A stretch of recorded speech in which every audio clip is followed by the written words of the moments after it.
Bueno, continuamos con esta clase en relación a la unidad 1, al campo de las psicoterapias. Hemos estado definiendo psicoterapias, las relaciones de similitud y diferencia con la psicología clínica. Un poco empezamos a desarrollar el concepto de dispositivo psicoterapéutico, ¿no? Y bueno, queríamos agregar algunos puntos importantes que hacen a cómo pensamos este espacio de trabajo, ¿no? ¿Qué es el dispositivo psicoterapéutico? ¿Qué es la caja de herramientas con que los terapeutas nos manejamos, ¿no? Hay un texto que he escrito en base a las clases que he venido dando y basado en los aportes de diversos autores, de que bueno, si el dispositivo abarca el encuadre, y el encuadre implica la diferenciación entre lo constante y lo variable, ¿no?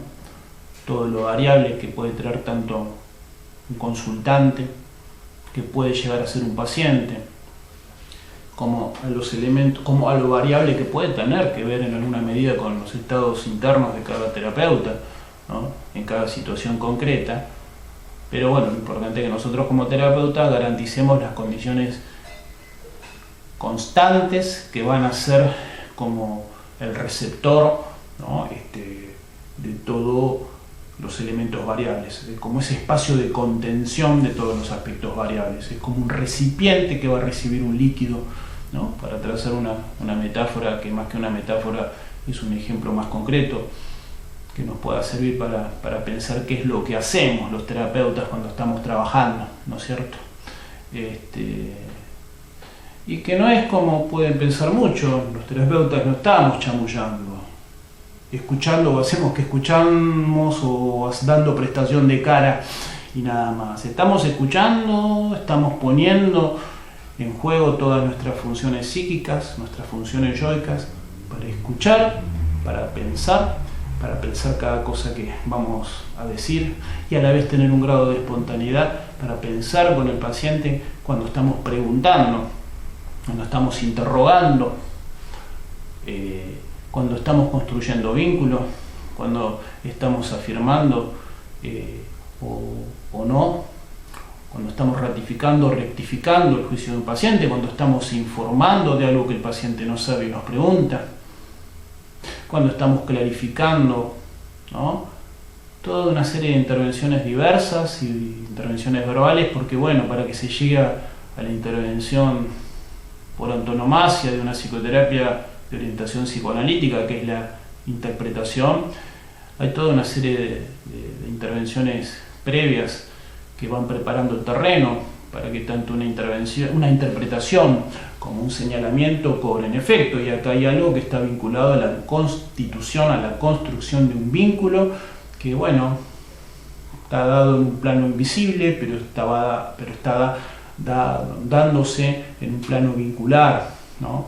Y donde acá es muy importante que el terapeuta tenga convicción respecto hacia dónde va, qué es lo que quiere, qué es lo que pretende producir.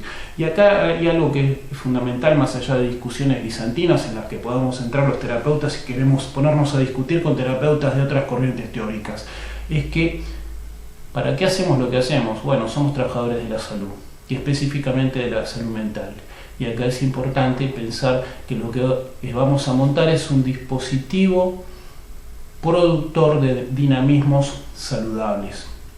Por ahí, cuando leía lo que había escrito, un dispositivo productor de salud mental, por ahí suena un tanto ambicioso, pero sí creo que si somos trabajadores de la salud no es que nosotros vendemos la salud, vendamos la buena nueva de cuál es la fórmula para obtener salud mental. No, tampoco es así, pero sí vamos a generar un dispositivo, una maquinaria, donde a partir de que la persona pueda volcar sus ansiedades primitivas, sus ansiedades básicas, o sus aspectos más regresivos, si queremos psicotizantes, en la medida que pueda volcarse eso, también se puedan construir los aspectos más saludables a partir de la elaboración que la persona va hacer en un marco de contención, de cuidado, de confianza, ¿no? De intimidad, dado por un terapeuta que sea capaz de generar esa dinámica, ¿no es cierto?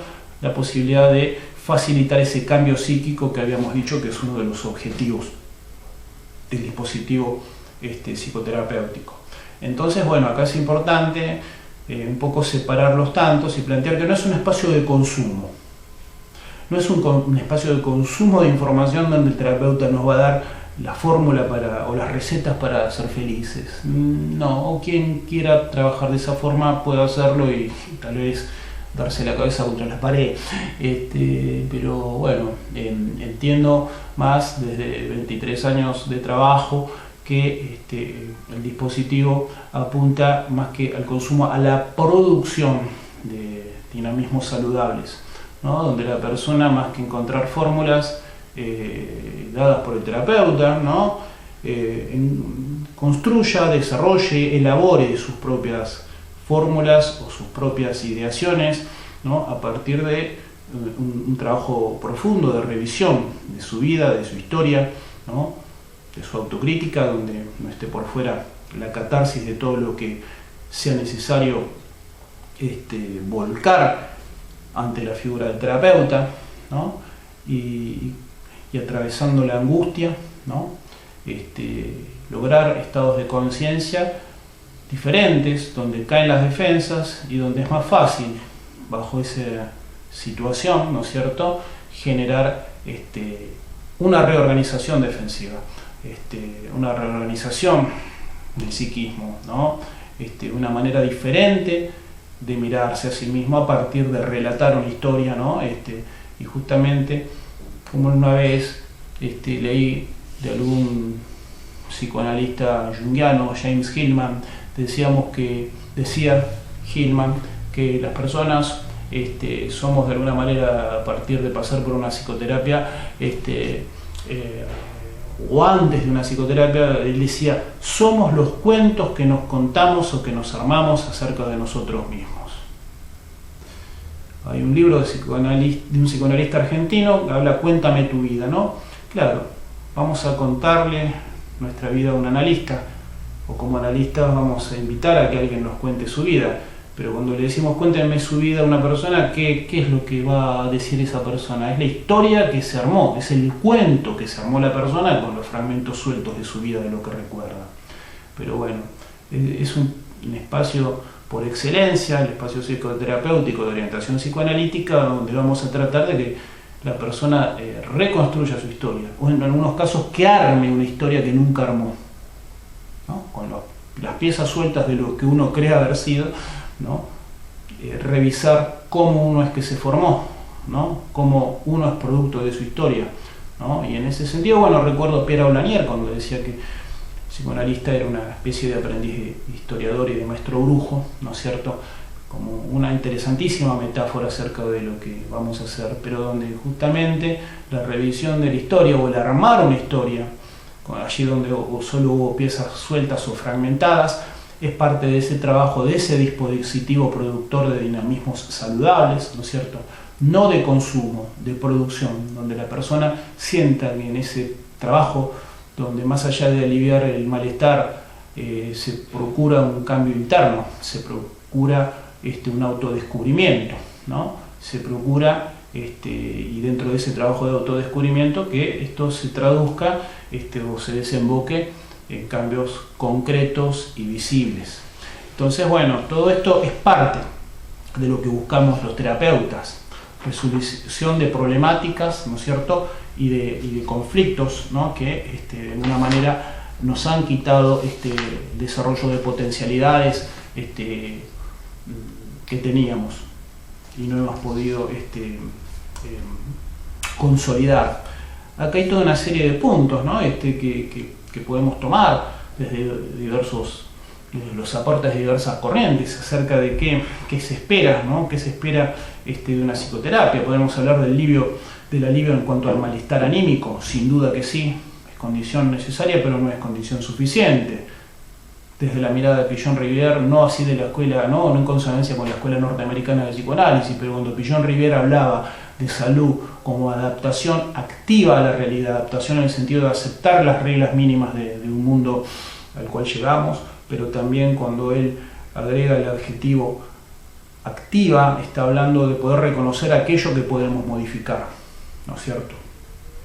Favorecer la adaptación a la realidad es parte del objetivo del dispositivo psicoterapéutico, pero también, un poco siguiendo las ideas, las líneas, las investigaciones de Pichon-Rivière, es un intento de establecer un equilibrio entre lo que es el sentir, el pensar y el hacer, ¿no? Podríamos pensar que los objetivos tienen que ver también de una psicoterapia con el enriquecimiento, ¿no?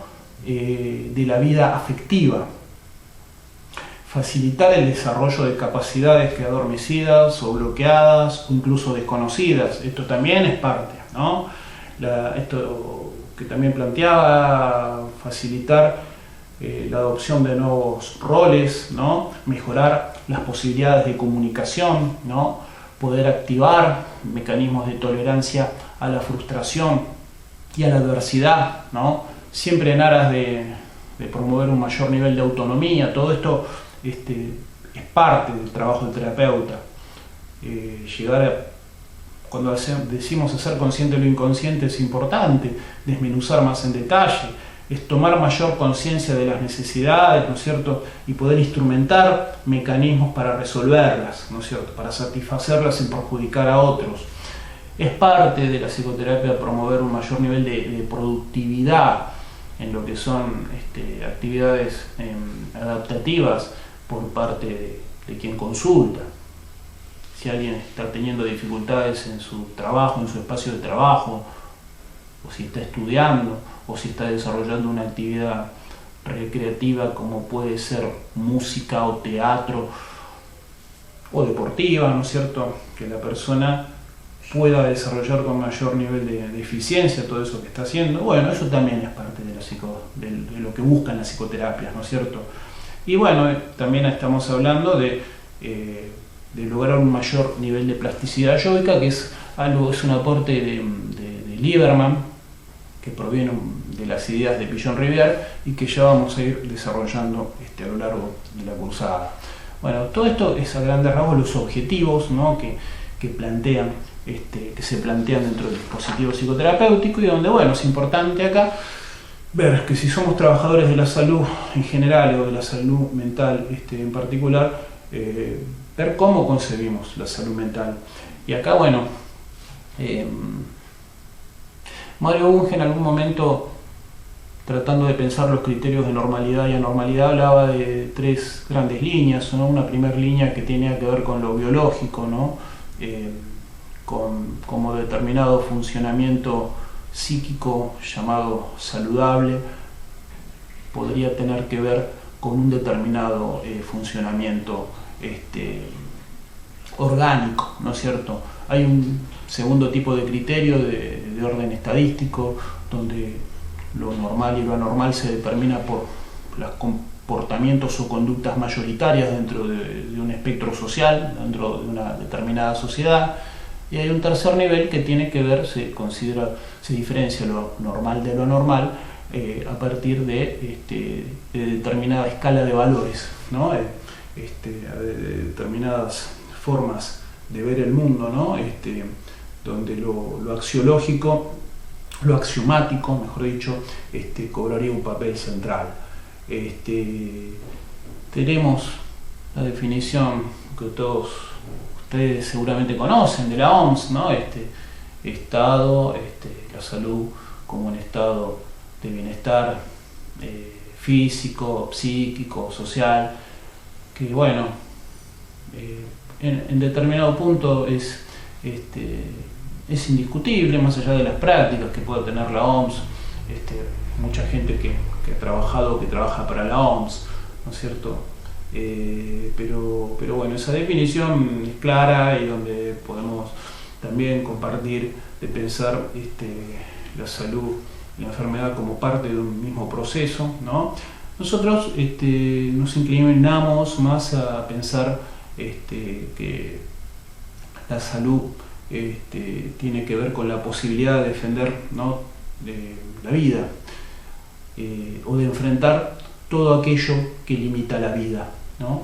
Desde una visión más vinculada a la defensa de los derechos humanos, ¿no? Consideramos que la salud se puede pensar en otros términos, ¿no? Podemos pensarla como un bien de consumo, como una mercancía, que no la vemos en esos términos, lo vemos como un derecho social, ¿no? Lo vemos como es una construcción social y que responde, obviamente, a concepciones del mundo, ¿no? Pensamos la salud mental en función a cómo pensamos el mundo, si pensamos como natural un mundo desigual o si pensamos como natural u obvio un mundo con igualdad de oportunidades. La concepción del sujeto que tenemos va a determinar la concepción de la salud mental que vamos a defender. En esta cátedra consideramos que la salud es un derecho, es un hecho social, responde a una concepción, no es algo objetivo que está dado, tiene que ver con una manera de pensar el mundo, de pensar los vínculos, ¿no es cierto? Y en ese sentido, bueno, compartimos que la salud mental tiene que ver con recuperar un sentimiento de comunidad perdido. No lo pensamos en términos neoliberales, donde la salud tiene que ver con la capacidad, la mayor capacidad de entrar en el juego azaroso del sálvese quien pueda.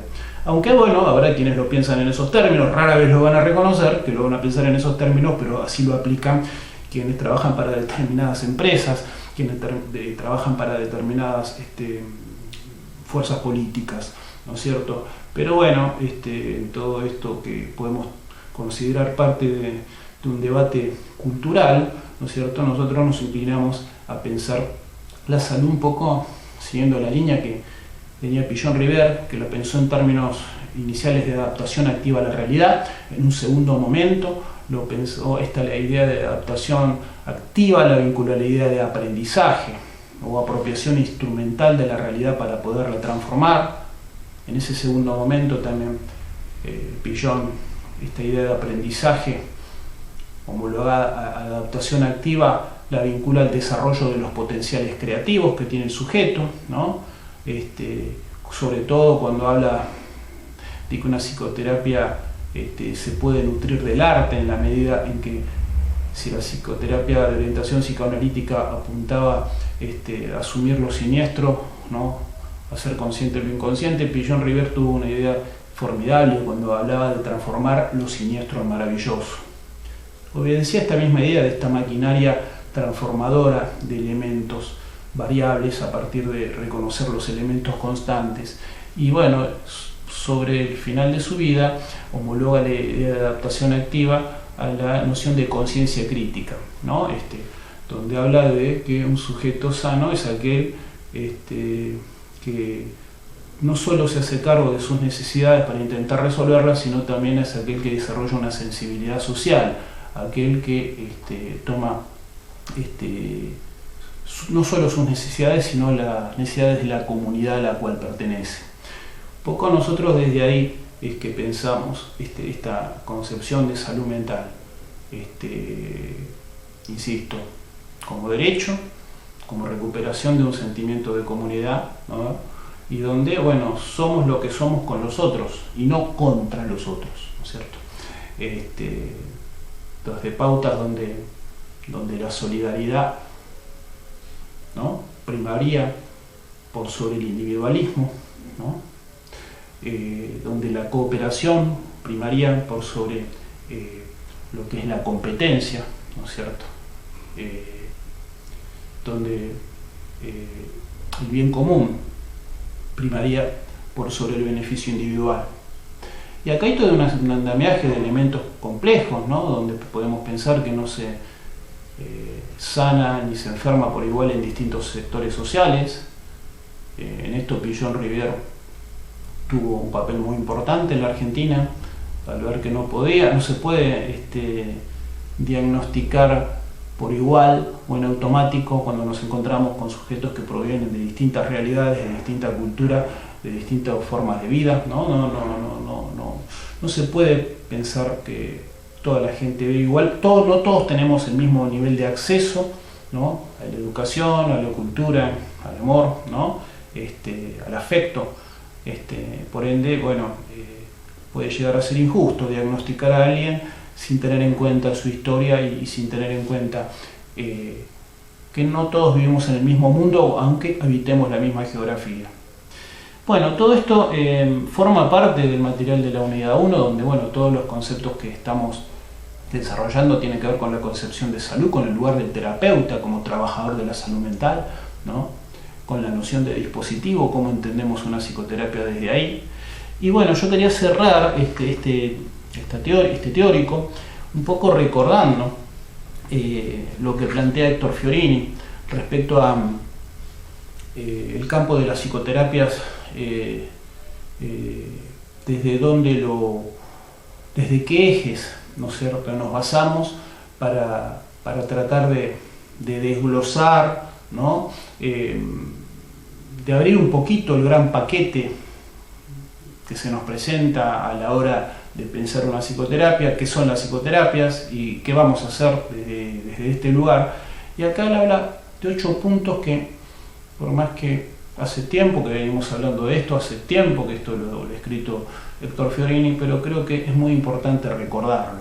Habla del campo, de que hay que tomar el campo de las psicoterapias como algo que está en un estado experimental pleno, donde no está dicha la última palabra. Esto ya lo planteaban en los 70 y lo podemos seguir tomando hoy, y justamente hoy por hoy con el teletrabajo, con la atención virtual, ¿no es cierto?, que se da ante el contexto de pandemia, mucho más que nunca por ahí esto de que las psicoterapias se encuentran en un estado experimental se pone sobre la mesa en medio de esta realidad, ¿no?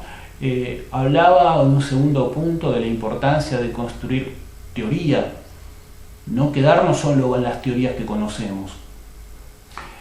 Hablaba de plantear nuevas hipótesis, ¿no?, de desarrollar nuevos conceptos, ¿no?, de animarnos, sobre todo ante una realidad cambiante, a poder, tomando lo que los maestros como Freud nos legaron y nos transmitieron, también autorizarnos a partir de nuestro trabajo en contexto con la realidad, siempre desde la perspectiva de trabajar con seriedad, con respeto, con cuidado, supervisando, cuidando nuestra propia salud mental, no cayendo en la omnipotencia de saber o creer que no sabemos todo, pero sí siempre investigando, escuchando, y tratando de establecer como una suerte de equilibrio entre lo que sí es autocrítica y autoestima, poder pensar en nuevos términos, el mundo siempre nuevo, siempre cambiante. Y acá habla también de algo fundamental, ¿no?, de tratar de describir en detalle todo lo que ocurre dentro de una sesión psicoterapéutica. Ese sería un tercer elemento. Considerar la psicoterapia en estado experimental, construir teorías nuevas, habilitarnos a construir teorías nuevas, a describir en detalle todo lo que ocurre, que era como una asignatura pendiente que se planteaba Fiorini en los 70 y que, bueno, con sus libros de alguna manera contribuyó a hacer esas descripciones que por ahí antes no estaban planteadas de esa manera, sino que se hablaba de grandes generalidades, que es lo que muchas veces agobia a los estudiantes de psicología cuando se ven colmados de teoría, ¿no?, y de generalidades. Habla también Fiorini de la importancia de que un terapeuta adquiera formación en distintas técnicas y que tengamos conocimiento de los aportes de distintas líneas teóricas. Habla de la necesidad de utilizar técnicas que provienen tanto de la psicoterapia individual como también de los dispositivos grupales, ¿no?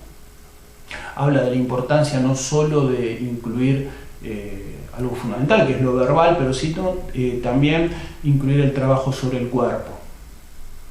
Para ser mejores psicoterapeutas, mucho de todo esto lo vamos a tener que considerar. Plantea Fiorini desde una investigación seria en equipos interdisciplinarios fundados en las experiencias que él ya había hecho en el Policlínico de Lanús, donde también trabajó Hernán Kesselman, otro autor que vamos a ver en esta cursada, ¿no? Es muy importante el trabajo en el Policlínico de Lanús, que comienza en el año 57 con Mauricio Goldenberg, porque es el primer servicio de psicopatología en un hospital general, donde se trabajó interdisciplinariamente y donde, bueno, se lograron un gran nivel de externaciones de pacientes con patologías severas a través del uso de diversos dispositivos, ¿no? Donde era posible el trabajo conjunto entre psiquiatras, psicólogos, asistentes o trabajadores sociales, terapistas ocupacionales, psicopedagogos, ¿no es cierto? El libro Teoría y Técnica de Psicoterapias que ustedes tienen dentro de la bibliografía es producto de una investigación seria, inclusive con aval universitario. Fiorini fue durante años titular de la Cátedra de Psicología Clínica en la UBA, ¿no es cierto? Pero muchos años antes trabajó en el Policlínico de Lanús, entidad histórica, institución histórica, hospital escuela que ha hecho, tuvo una gran trascendencia en la Argentina y donde muchísimos terapeutas venidos de otros países de Sudamérica se formaron dejando llevándose a su país o al volver a su país, llevándose una excelente impresión de todo lo que vivenciaron y aprendieron en este lugar tan importante dentro de la historia de la salud mental en la Argentina. Otra cuestión fundamental que plantea Fiorini es tener dentro de la investigación en psicoterapias una visión antropológica totalizadora, y otra cuestión fundamental es la crítica epistemológica, ¿no? Que tiene que ver con la validación de las teorías que se utilizan, estudiar en profundidad la interrelación entre la teoría y la técnica, ¿no? Pero también teorizar sobre las teorías, ¿no es cierto? Y acá, bueno, me reservo para el final, respecto a la posición epistemológica, algo que ya habíamos planteado en el primer teórico presentación, esta concepción nuestra de este equipo docente, ¿no? Donde tratar de pensar por un lado en términos no reduccionistas, no dogmáticos, y en términos de integracionismo, poder desde un pensamiento integrador ver los puntos de confluencia y también las diferencias entre los distintos paradigmas dentro de la psicología clínica y dentro de las psicoterapias, ¿no es cierto? Pero también apuntar, lejos de esos reduccionismos, a poder incluir los aportes de filósofos que, lejos de caer en posiciones reduccionistas, apuntaban a poder ver la diversidad. No todo se reduce al pensamiento dialéctico donde una síntesis nueva es producto del choque o conflicto entre una tesis y una antítesis, que bueno, es una línea de pensamiento sumamente útil que en la historia del pensamiento nos ha servido, ¿no? El pensamiento dialéctico, de una lucha de contrarios surge una tercera opción, lo vamos a tomar, pero no todo es algo A versus B. También a veces hay áreas de la realidad donde podemos tomar A y B y C. No es una cosa contra la otra. Hay puntos donde los supuestos opuestos los podemos tomar para tratar de afrontar una realidad compleja como la que siempre ha habido, y tal vez mucho más en estos tiempos tan confusos, tan inquietantes de pandemia, que bueno, nos llevan al desafío de replantear casi todo lo que siempre nos sirvió como de tierra firme, cuando hoy por hoy, bueno, pareciera que la tierra firme no está como solía estar, ¿no? Me viene a la mente la frase de León Gieco en La colina de la vida, dice: busco hacer pie en el mundo al revés, el mundo no sabemos si está al revés, pero se ha dado vuelta, y en medio de todo esto, esta cátedra de psicoterapias de la Universidad Atlántida Argentina, Mar del Plata, Mar de Ajó, Dolores, bueno, nos planteamos pensar qué podemos hacer en medio de una situación que puede confundirnos, enloquecernos, cargarnos de ansiedad, cargarnos de odio, cargarnos de impotencia, pero bueno, en todos los tiempos de la historia los seres humanos hemos intentado crear dispositivos para enfrentar lo desconocido, y bueno, una vez más, pero con todo este andamiaje teórico que venimos sosteniendo, teórico-técnico que venimos sosteniendo en esta cátedra, en este cuarto año de cursada, vamos a intentar no dogmatizar lo que hemos venido construyendo, sí tener en cuenta los mapas que nos han servido para conocer y abordar los aspectos de la realidad que han sido posibles de abordar, pero también, volviendo a lo que habíamos dicho en el primer teórico, tener dentro de la caja de herramientas el recurso del cartógrafo, capaz de mapear lugares desconocidos, lugares no mapeados, ¿no? Y que bueno, y que coincide esto que viene más de Hernán Kesselman, coincide con esta mirada de Fiorini de construir teorías, de aventurar conceptos, ¿no? E hipótesis, y que bueno, dentro de esta epistemología de la diversidad, donde toma mucho del pensamiento de Deleuze y Guattari, todo esto nos permita no paralizarnos, operar, inducir cambios, y no olvidar que si somos trabajadores de la salud y de la salud mental, los dispositivos que vayamos a dirigir, ¿no? Tengan un rumbo claro, un rumbo coherente, entendiendo la salud mental en los términos que lo habíamos pensado y donde nosotros, por lo menos desde esta cátedra, lo homologamos con recuperar un sentimiento de comunidad que entendemos que permite el bien común, permite un mayor grado de libertad y fundamentalmente un mayor grado de justicia, ¿no? Que es lo que permitiría pensar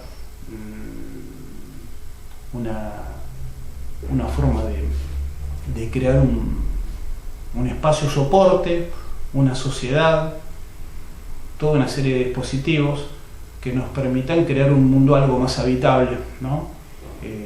Donde por sobre todo esté preservada la vida, ¿no? Bueno, acá cerraríamos con esta grabación las clases vinculadas a la primera clase virtual. Cerraríamos en una próxima planteando los aportes de Pillon Rivière desde la teoría de la enfermedad única, que con esa silla en la segunda clase cerraríamos esta unidad 1. Muchísimas gracias.